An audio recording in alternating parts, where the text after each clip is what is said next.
When have you showed up with a plan, a shot list, maybe even a storyboard, and then quickly had to change course and throw all of that out the window?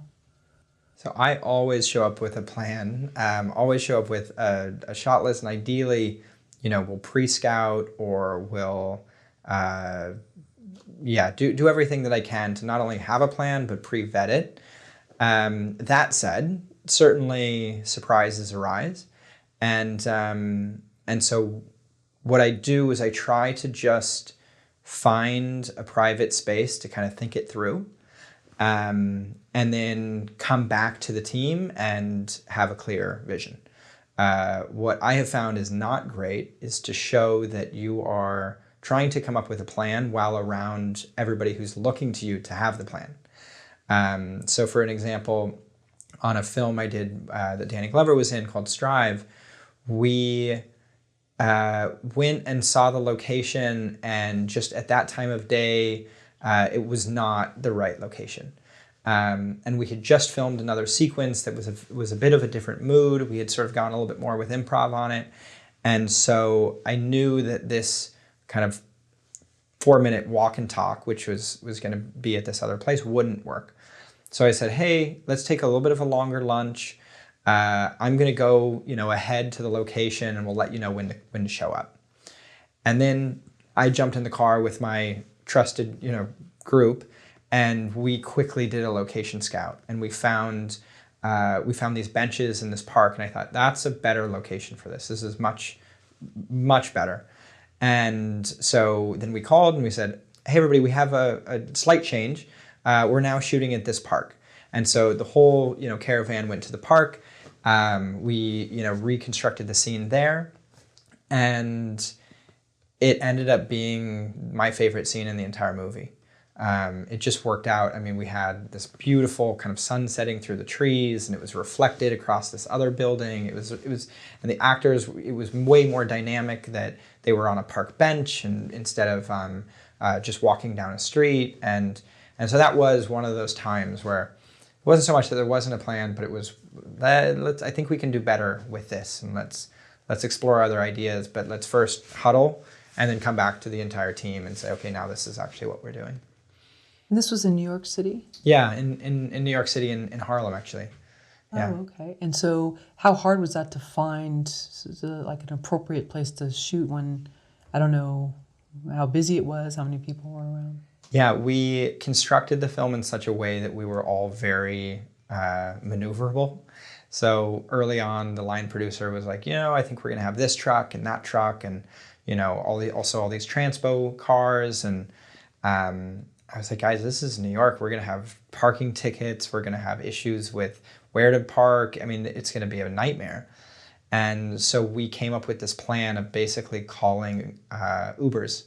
And so we would just get a train of Ubers, and everybody would move, and then we would reset up, and we had one kind of area for equipment, and it was also just a different size of production, but that allowed for a lot of flexibility. And then we both basically were friends with the local police department, so they were very helpful and very accommodating, and a lot of the kind of pre-work, I had also just spent hours just walking the neighborhood and kind of seeing what was on different streets. And so there was a lot of pre-work that allowed me to be able to, quickly make an adjustment and be ready for something like that. That's great. Were these the same Uber drivers each time? Or different, always different. Oh, different. Oh, great. Yeah. Hey, rate your driver. Yeah, yeah, exactly. They're like rating cast members. Yeah. My mom was actually on set, and she without knowing all of the sort of context. So yeah, my mom was on set, and she would say, okay, I would tell her, oh, we just wrapped a scene, we're going to go to the next place. And she's like, all this equipment, all of these people? I was like, yeah, we're just going to head there. All these Ubers would show up, we'd jump in, and she was like, it was one of the most crazy things I've seen.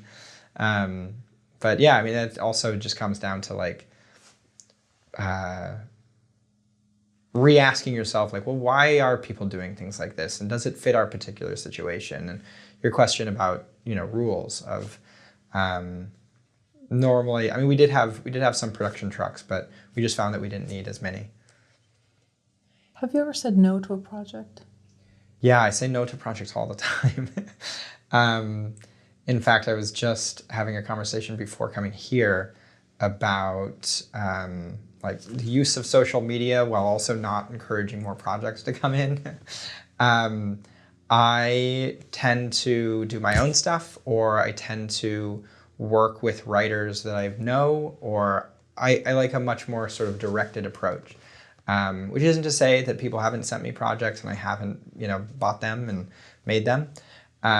It just doesn't happen all the time. But the other thing that's so core in saying yes to any project is it's such an enormous amount of time, and it really is like adopting a kid. It's like having a foster child, and so I make that decision. Very slowly and just with a lot of thought of how much am I going to be able to still be as happy working on this project a year down the line as I am at reading the script. What's your advice to other filmmakers who want to get a lot of projects under their belt, but are there times when someone should say, okay, I know I want more credits and I want to do this work, but this isn't the right match and this actually could hurt me in the end? It is so important, I think, as a filmmaker to trust your gut on things and say, if this doesn't feel right, then go a different way, especially at the beginning. And what I've found is that for me, having as much control over a project is also advantageous, because if things go awry with other people and you're splitting decision making and creative control and all these things, that can eat up years. I mean, there's so many projects that have just gotten stalled for that reason. And so the projects that I do, I take the lead on those things, and then it's upon me. Am I going to get this done? Am I going to make this project? And if things are slow, always turning to myself and saying, okay, well, why are they, like, I'm to blame if things aren't moving. I think for people really wanting to have credits under their belt, they have to know that there's nobody else that's going to help them. It's on them. They can enlist other people to join in, but it's ultimately, it has to be driven and start with them.